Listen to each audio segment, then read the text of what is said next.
आपको पता है कि जुगनू में लाइट कहाँ से आती है। आप लोगों ने जुगनू के बारे में सुना ही होगा या फिर देखा तो ज़रूर होगा। दरअसल ये कीड़े आजकल सिटीज़ में कम ही नज़र आते हैं, गांव में ये ज़्यादा नज़र आते हैं। ये जुगनू ऐसा छोटा सा कीड़ा होता है जो रात को ग्लो करता है। जुगनू में लिटरली एक बल्ब की तरह लाइट एक कीड़े में कैसे चमक सकती है, ये कैसे पॉसिबल हो सकता है। पहले एक मिस्ट्री की तरह साइंटिस्ट इसको देखते थे, ये लाइट कैसे आती है और किस केमिकल की वजह से आती है। बट फिर इस पे रिसर्च की गई और इटली के साइंटिस्ट ने आखिर इसकी वजह ढूंढ ली, और वजह है जुगनू के अंदर लूसीफेरन नाम के केमिकल का होना। दुनिया में सिर्फ एक ही नहीं बल्कि 1000 से भी ज़्यादा कीड़े और जानदार मौजूद हैं जिनकी बॉडी में लाइट होती है।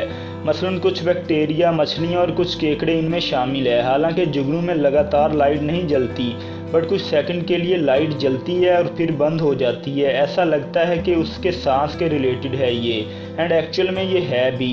वो कुछ सेकंड के लिए फिक्स्ड इंटरवल में चलती है और बुझ जाती है।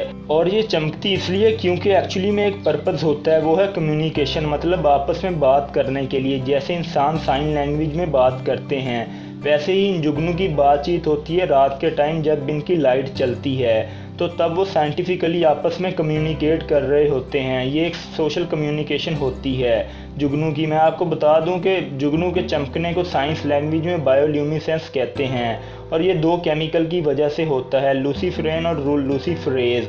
एक्चुअल में होता ये है कि सिंपल सी बात है, जुगनू के अंदर लूसीफेरन केमिकल होता है, और जब ये जुगनू सांस लेता है तब हवा में जो ऑक्सीजन होती है वह लूसीफेरन केमिकल के साथ कंबाइन होती है। लूसीफेरन और ऑक्सीजन को जो कंबाइन करता है उस केमिकल को लूसीफरेज कहते हैं।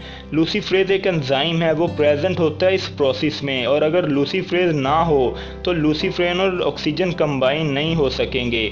तो जब लूसीफरेज लूसीफेरन और ऑक्सीजन को कंबाइन करता है तब एनर्जी प्रोड्यूस होती है और लाइट की शक्ल में हमें नज़र आती है। और अगर मैं डीप तरीके से बताऊं तो ये दो केमिकल और एडेनोसिन ट्राइफॉस्फेट और कैल्शियम, ये चारों मिलकर एक लाइट को प्रोड्यूस करते हैं। एक और फैक्ट है जुगनू के बारे में कि इनके सांस लेने के लिए लंग्स नहीं होते, ये अपनी बॉडी के नीचे वाले हिस्से से सांस लेते हैं जिसे ट्रैक्यूल्स कहते हैं, एंड ऑक्सीजन इसी ट्रैक्यूल्स की मदद से अंदर आती है और ये सांस लेते हैं। और एक्चुअली में ये जो गोल्डन येलो जुगनू होता है वो नहीं बल्कि नेचर में मल्टीपल कलर की लाइट भी बनाई हैं, क्योंकि येलो, ग्रीन, रेड कलर के जुगनू भी होते हैं। और एक बहुत इंटरेस्टिंग फैक्ट है कि पुराने ज़माने में जुगनू का इस्तेमाल लोग अपने घर को रोशन करने के लिए करते थे। वो जुगनू को किसी ट्रांसपेरेंट पत्तों में डाल के लाइट के तौर पर यूज़ किया करते थे। दोस्तों ये थी आज की इन्फॉर्मेशन। अगर आपको वीडियो अच्छी लगी तो वीडियो को लाइक, शेयर और कमेंट कर दें और चैनल को सब्सक्राइब कर दें। शुक्रिया, अल्लाह हाफिज़।